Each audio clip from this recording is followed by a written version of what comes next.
ये मानव जीवन क्यों मिला? खा के पी के संसार करके फिर मृत्यु हो जाए, पर मृत्यु के बाद कहाँ जाएंगे? सबका तो मृत्यु होता है, हमने देखे हैं ना, हर दिन मृत्यु देखते हैं। और मृत्यु के बाद शमशान घाट जाते हैं, पंचभूत का शरीर को जलाकर राख कर दिया जाता है और वो धूल में मिल जाते हैं। पर क्या लेके जाते हैं? क्यों मानव जीवन मिला? कभी सोचे? ताकि हमको मनुष्य जीवन मिला है, और इस जीवन में हमारा कर्म क्या है?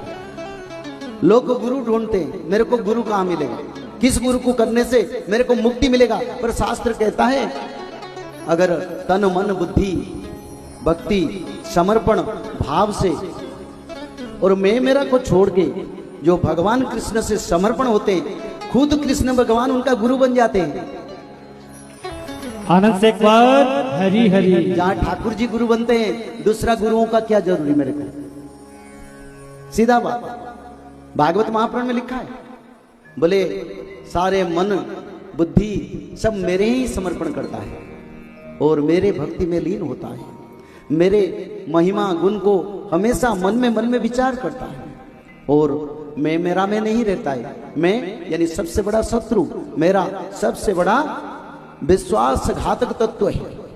इसी तत्व से मनुष्य पाप की ओर जाता है। तो इसलिए स्वयं कृष्ण भगवान कहते हैं मन बुद्धि चित्त को संयम करके मेरे चरण में समर्पण करते हैं और नित्य प्रत्येक दिन मेरे नाम महिमा संकीर्तन गुणगान करो और मेरे शरण में रहो, और मनुष्य जान भी नहीं पाएगा, कृष्ण भगवान आके गुरु बन जाएंगे।